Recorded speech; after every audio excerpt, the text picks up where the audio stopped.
Hello, good day to all. Welcome back to our channel, The Home Director. எல்லாரும் எப்படி இருக்கீங்க? வழக்கம் போல நிறைய டிப்ஸ் இந்த vlogல நான் ஷேர் பண்ணியிருக்கேன். On diet. இன்னைக்கு ஆன் டயட்ல நம்ம வந்து சக்கரவள்ளி கிழங்கு பார்க்கலாம்.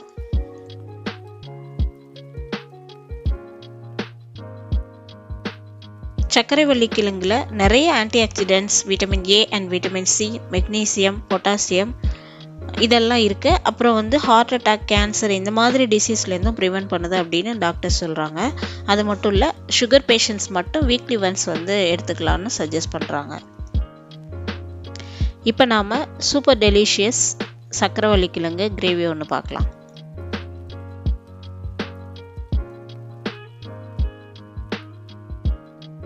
இந்த கிரேவி பண்ணுறதுக்கு சக்கரவள்ளி கிழங்கு வந்து நல்லா வேக வச்சு, அதாவது தோல் பிரிஞ்சு வர்ற அளவுக்கு வேக வச்சா போதும், ரொம்ப குழஞ்சிடக்கூடாது. தோல் எடுத்துகிட்டு ரவுண்டாக கட் பண்ணிவிட்டு லைட்டாக எண்ணெய் போட்டு ஒரு தவாவில் கொஞ்சமாக மஞ்சத்தூள், கொஞ்சம் மிளகாய்த்தூள் சேர்த்து லைட்டாக ஒரு டோஸ்ட் பண்ணி எடுத்துக்கிறேன்.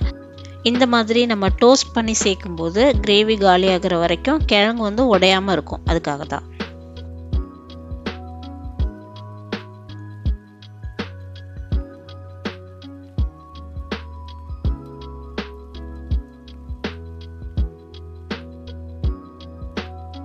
இப்போ ஒரு கடாயில் எண்ணெய் விட்டு எண்ணெய் சூடானதும் வீட்டில் என்னென்ன ஸ்பைசஸ் இருக்கோ எல்லாமே கொஞ்சம் கொஞ்சம் நீங்கள் வந்து ஆட் பண்ணிக்கலாம். இல்லை உங்களுக்கு எந்த ஸ்பைசஸோட ஃப்ளேவர் அதிகமாக பிடிக்குமோ அதெல்லாம் வந்து நம்ம பயன்படுத்திக்கலாம். சோம்பு மட்டும் கூட நம்ம யூஸ் பண்ணிக்கலாம், அதுவே நல்ல ஃப்ளேவர் கொடுக்கும். அதுக்கப்புறம் வெங்காயம் சேர்த்துருக்கேன். வெங்காயம் சேர்த்ததும் மஞ்சள் தூள் கொஞ்சம் சேர்த்துருக்கேன். அப்புறம் தக்காளி ஆட் பண்ணும்போது கட்டாயிருக்கு, சாரி. எப்போவுமே நான் டிஷ்ஷுக்கு வந்து தக்காளி சேர்த்ததும் தேவையான அளவு உப்பும் வந்து சேர்த்துருவேன்.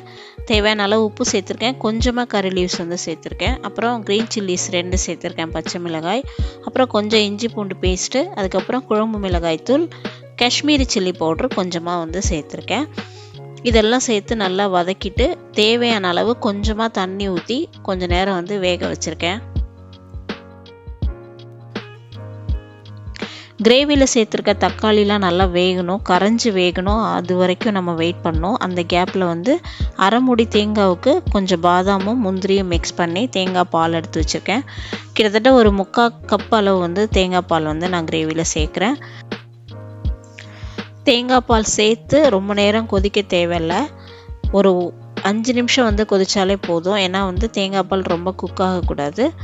கடைசியாக வந்து நம்ம டோஸ்ட் பண்ணி வச்சுருக்கிற சக்கரவள்ளி கிழங்கு சேர்த்து கொஞ்சமாக மிளகுத்தூள் சேர்த்து சர்வ் பண்ண வேண்டியதான். கொஞ்சம் கறி லீவ்ஸ் ஆட் பண்ணியிருக்கேன், டெலிஷியஸாக இருக்கும். ஒன்ஸ் ட்ரை பண்ணி பாருங்கள். பெர்ஃபார்ம் டெய்லியில் இன்றைக்கி நான் உங்க கூட ஷேர் பண்ணிக்க போகிறது full and full kitchen tips தான்.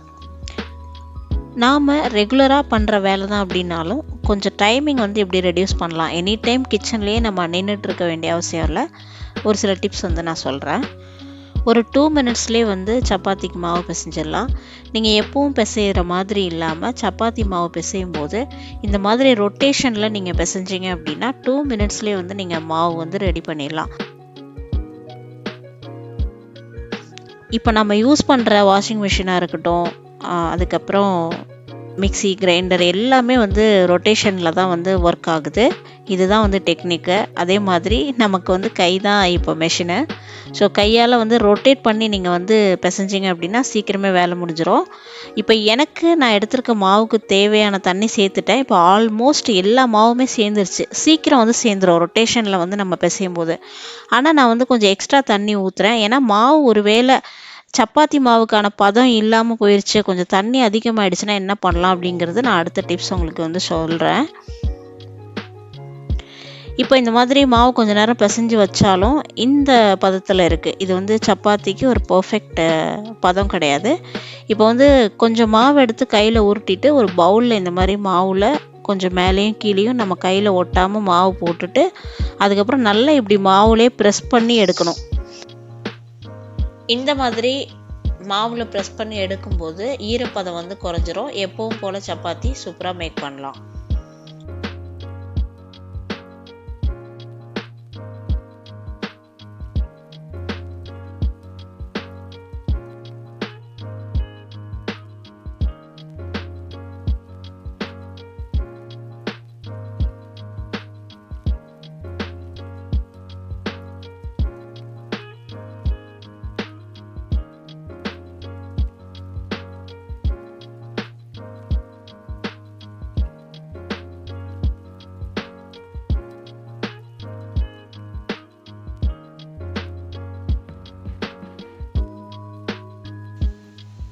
அடுத்து நம்ம ஒவ்வொரு நாளும் கிச்சனில் குக் பண்ணி முடிச்சதுக்கப்புறம் ஒரு ½ தனியாக ஸ்பெண்ட் பண்ணி நம்ம கிச்சனை வந்து க்ளீன் பண்ணிவிட்டு வெளியில் போகிறோம். அப்படி இல்லாமல் சமைக்கிறதுக்கு முன்னாடியே ஒரு சுத்தமான கிளாத் எடுத்து அதை வந்து தண்ணியில் நனைச்சிட்டு ட்ரை பண்ணி வச்சுக்கிட்டோம் அப்படின்னா அப்பப்போ சிந்துற மஞ்சள் தூள், மசாலா, வாட்டர் இதெல்லாம் வந்துட்டு உடனே நம்ம வைப் பண்ணிடலாம். ஸோ இதுக்காக வந்து நீங்கள் குக் பண்ணி முடிச்சதுக்கப்புறம் ஒரு டைம் ஸ்பெண்ட் பண்ணணும் அப்படின்னு அவசியம் இருக்காது. நெக்ஸ்ட்டு நம்ம ஜென்ரலாகவே வதக்கும் போது யூஸ் பண்ணுற ஸ்பூன் வந்து நம்ம கிரேவி சர்வ் பண்ணும்போது நம்ம யூஸ் பண்ண மாட்டோம். வேறு ஸ்பூன் தான், கரண்டி தான் வந்து நம்ம பயன்படுத்துவோம்.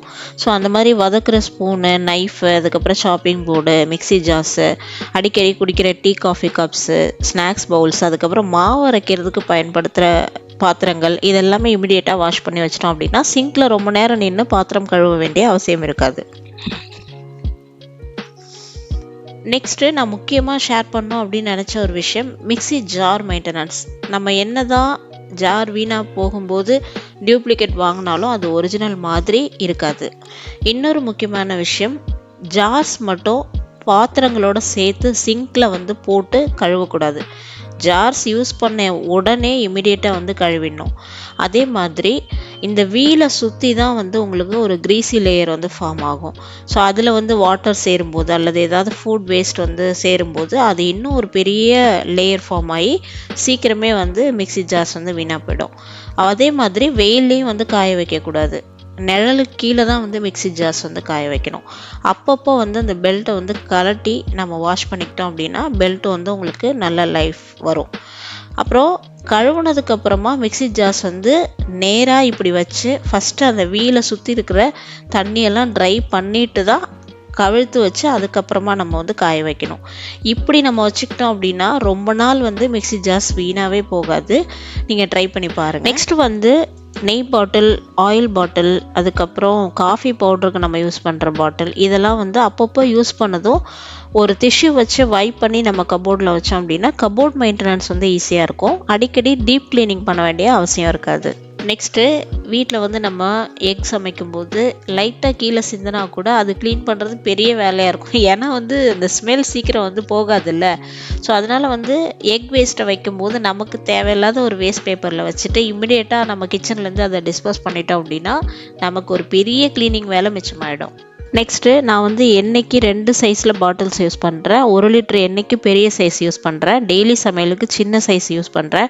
இதனால நமக்கு 2 பெனிஃபிட் இருக்குது. பெரிய பாட்டில்ஸ் வந்து அடிக்கடி கிரீஸி ஆகாது. சின்ன பாட்டில்ஸ் வந்து நம்ம ஒவ்வொரு வாரமும் அது தீரும்போது நம்ம க்ளீன் பண்ணிக்கலாம் ஈஸியாக. க்ளீன் பண்ணுறதுக்கு வந்து அரிசி மாவு, விம் லிக்விட், அதுக்கப்புறம் வந்து வாட்டர் இவ்வளோ தான். இதை மிக்ஸ் பண்ணி நம்ம வந்து ஈஸியாக க்ளீன் பண்ணிக்கலாம். இதனால் வந்துட்டு எண்ணெயும் வந்து நம்ம கம்மியாக யூஸ் பண்ணுவோம். நம்ம பெரிய பாட்டிலில் வந்து மறந்துடணும். சின்ன பாட்டிலில் தான் எண்ணெய் இருக்குது அப்படின்னு நம்ம யூஸ் பண்ணுறோம் அப்படின்னா எண்ணெய் வந்து நம்ம கம்மியாக பயன்படுத்துவோம். இந்த விஷுவலில் பார்த்தாலே தெரியும் மிக்ஸி மெயின்டெனன்ஸ் நான் இப்படி தான் வந்து மெயின்டைன் பண்ணுறேன். இது வந்து நம்ம அன்னன்னைக்கு வந்து மிக்ஸி யூஸ் பண்ணதுக்கப்புறம் ஒரு டவல் வச்சு இந்த மாதிரி க்ளீன் பண்ணிட்டோம் அப்படின்னா ஒரு நாள் ஒரு ½ டே உட்காந்து நீங்கள் ஃபுல்லாக கம்ப்ளீட்டாக அந்த மிக்ஸியை வந்து க்ளீன் பண்ணிகிட்ருக்க வேண்டிய அவசியம் இருக்காது. அந்த கேப்பில் இருக்கிற ஃபுட் வேஸ்ட் எல்லாமே வந்துடும். அது மட்டும் இல்லை, மிக்ஸியும் ரொம்ப நாளைக்கு புதுசு மாதிரியே இருக்கும். நெக்ஸ்ட்டு இது வந்து ஒரு அவேர்னஸ் டிப் அப்படின்னு வந்து சொல்லலாம்.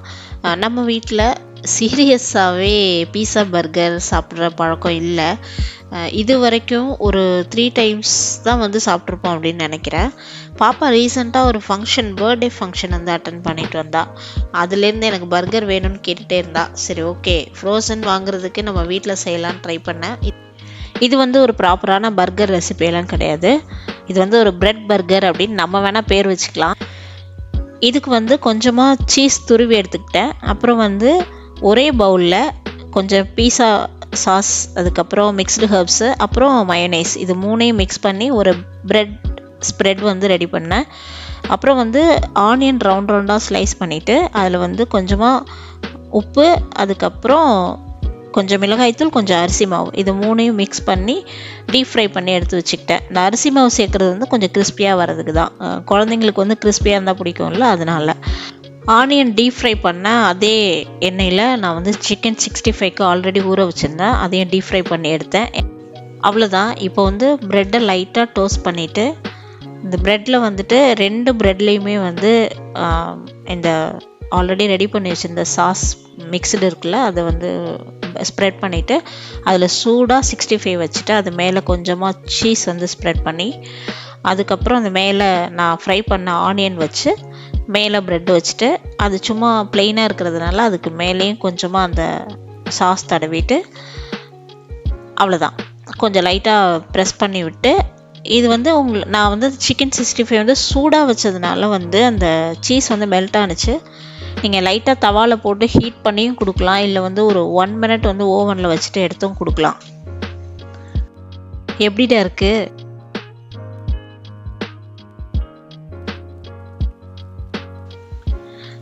பாப்பா வந்து பர்கரை விட இது நல்லா இருக்கு அப்படின்னு வந்து சொன்னால், நீங்கள் வீட்டில் சிக்கன் 65 செய்கிற அன்னைக்கு இந்த மாதிரி வந்து ட்ரை பண்ணி பாருங்கள் ஒன்ஸு.